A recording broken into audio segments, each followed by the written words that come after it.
So we already know that permanent mold casting means that the mold can be permanent one. So that is metallic mold is used for making the component. Okay. So we already see the die casting process. That is today we'll see about the centrifugal casting process. Okay. What is the centrifugal casting process means? It utilizes the centrifugal forces caused by the rotation to distribute the molten metal into the cavity. So by using the centrifugal forces, that is the molten metal that is entering into the mold cavity means the mold cavity will also rotate so that the molten metal will also rotate. Here, the centrifugal forces to be generated by using a centrifugal forces, the molten metal that are stick to the mold cavity that are producing the final product. So that is a centrifugal casting. So what are the types of centrifugal casting means? That is true centrifugal casting process, semi-centrifugal casting process, and centrifuging casting process. Okay. So normally the true centrifugal casting process, commonly known as normal centrifugal casting process. So it is used to produce a symmetrical hollow structure with round holes. So normally it produces the symmetrical hollow shaped structure. Semi-centrifugal casting that are produced the hollow shaped castings by using the cores that are inserted into the center of the mold cavity. The centrifuging casting process that are producing the n number of components that are unsymmetrical shapes. So there is notation about this central axis. Okay. So that is the applications of the true centrifugal casting process, that is the cast iron, water supply and sewage pipes, steel gun barrels, chemical reactor vessels, pressure vessels and reactor tubes, pressure piping for nuclear power plants, paper mill rolls, textile rolls. These are the components to be manufactured by the true centrifugal casting process. By using the semi-centrifugal process, wheels, rings, rollers, sheaves, pulleys, flywheels, gear blanks, turbo supercharger, diaphragm disc, steel railroad wheels, nozzles, and similar parts. So these are the products to be manufactured by using the centrifuging process, that is irregular and non-symmetrical wall bodies, plugs, wall bonnets, pillow blocks, and yokes, etc. And also jewelry can be manufactured by using the centrifuging process. Okay.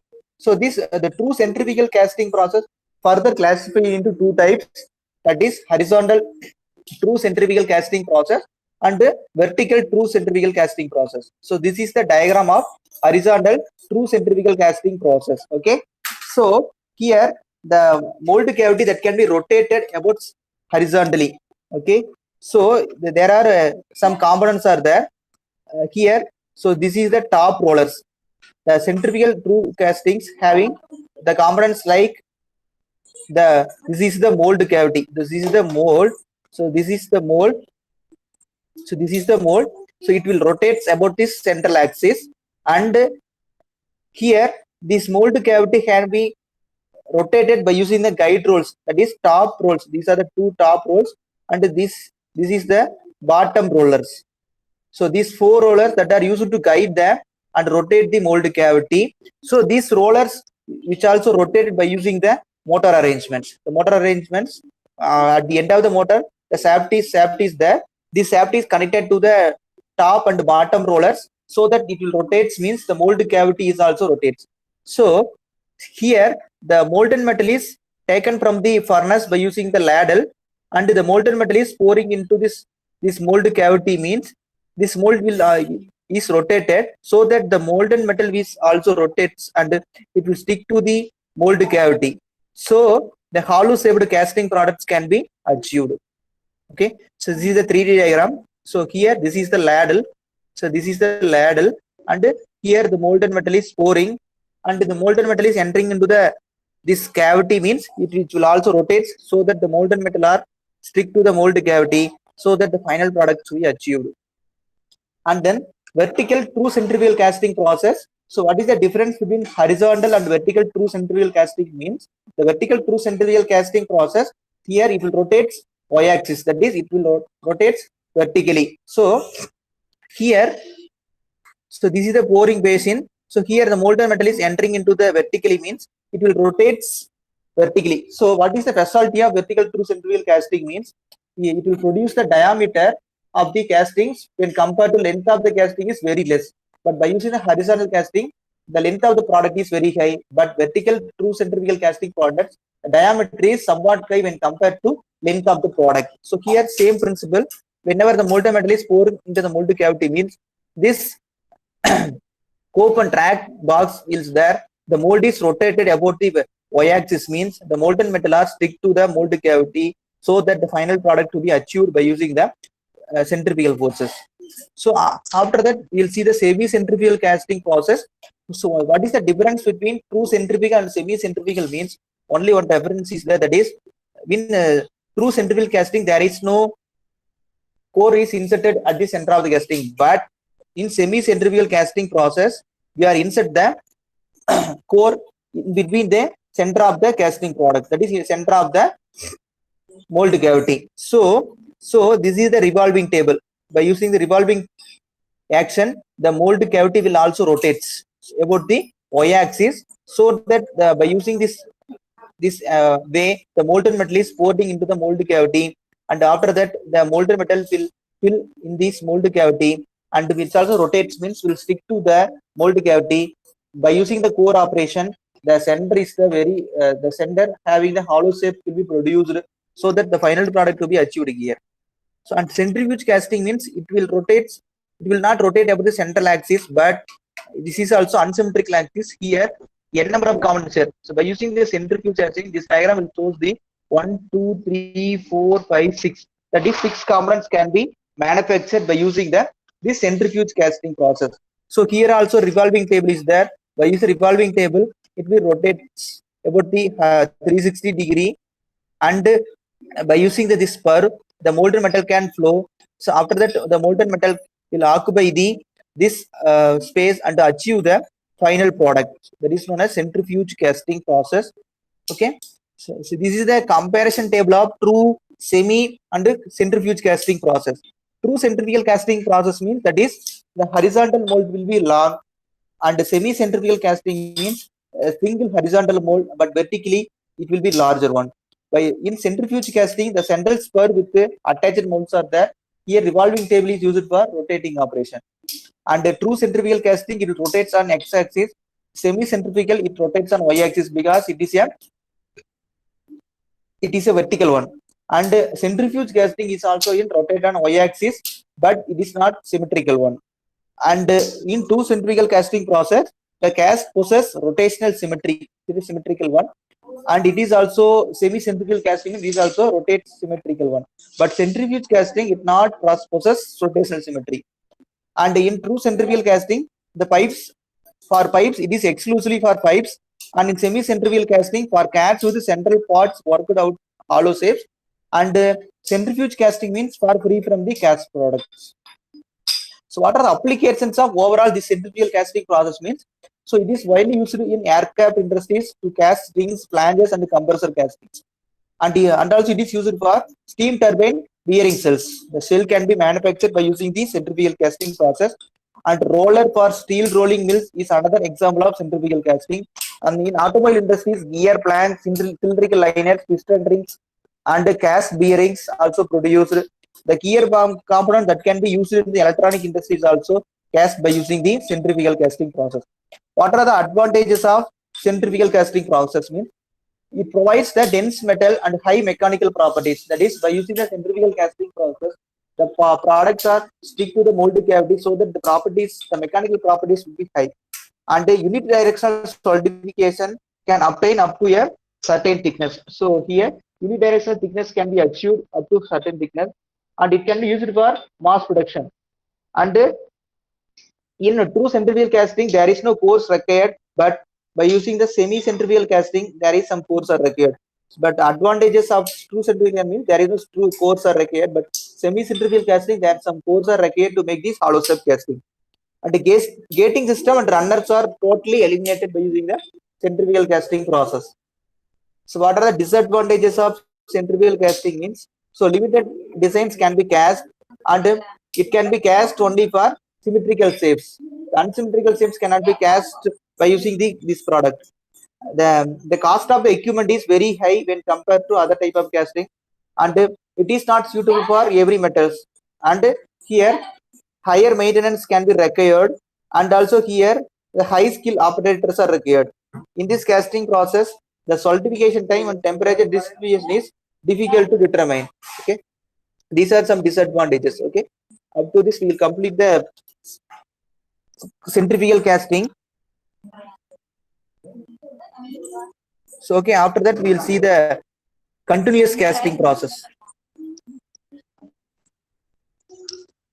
So continuous casting process. So what is a continuous casting process means? The casting product can be manufactured continuously. So there is no interruption in this casting process. Okay.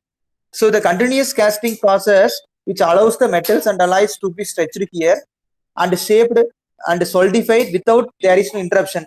So here, what are the advantages means?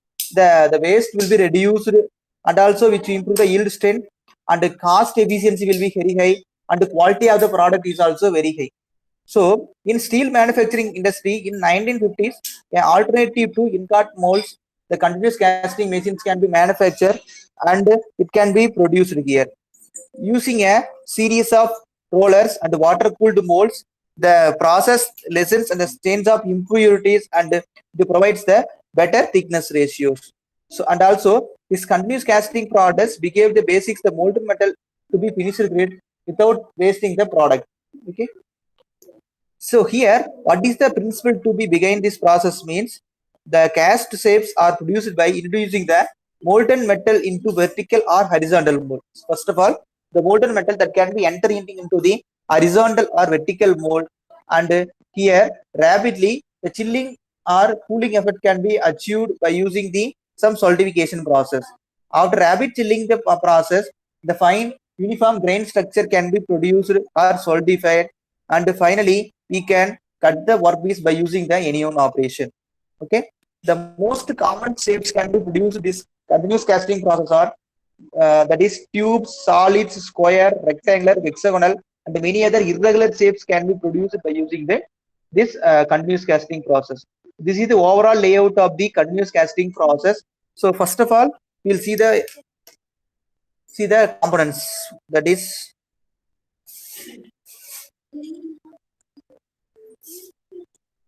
so this is the ladle. So first of all, the molten metal that can be handled by using the ladle. So after that, this molten metal that can be entering into the Dundish. What is the use of Dundish means? It is act as a reservoir for storing the molten metal. So after that, the molten metal that can be entering into this mold. So this is the mold. So here the molten kettle first solidifies by using the water cooling jackets. So after that, this molten metal or the solidified metal can be guided by using these drive and supported rolls which are surrounded by these molten metals. So after that, here the water cooling can be applied to the process for continuous solidifying. So after that solidification process, the thickness and length of the material can be controlled by using these guiding rules. So after that, the torch cutting is used for cut the metal. It can be used for further application. This is a continuous casting process. So what are the major types of continuous casting process means? Based on the application, these continuous casting machines can be classified into vertical continuous casting machine, curved continuous casting machine, and a strip casting machine, and horizontal continuous casting machine. So in vertical continuous casting machine, the product can be or metal bar to be very lengthier one, and here the vertical component can be produced here. In curved CC machines, the shape of the component to be curved one. Horizontal continuous casting machine, the liquid metal is entering into the secondary cooling. So here, first of all, the molten metal can be solidified by using the cooling process, that is water cooling or air cooling is applied. So after that, solid product can be produced by using horizontally.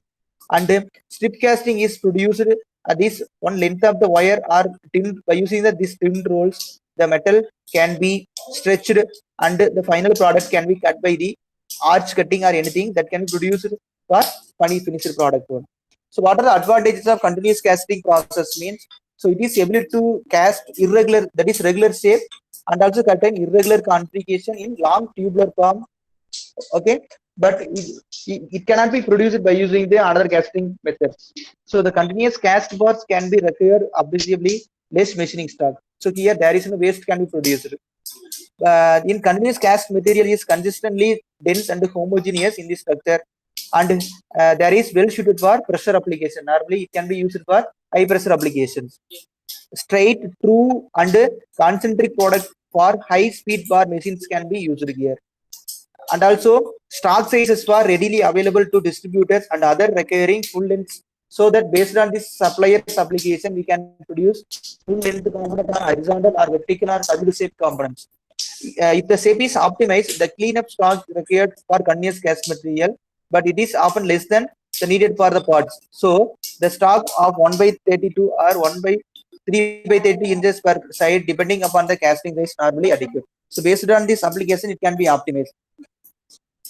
And also the mechanical properties of this continuous casting product can be very high when compared to other type of components, because the chilling and the excellent heating of the molten metal during the solidification process, so that the step by step the first and the secondary cooling is achieved, so that the strength of the product can be very high. The continuous casting process performs well under the high pressure. So some limitations is also there. So due to the considerable mold cost and the casting machine setup, it is uneconomical to consider the continuous cast method. Due to the continuous operation, the mold making and the maintenance cost to be very high when compared to other type of casting. But the finished product is very good and mechanical properties is also very high. Okay, so these are the continuous casting process.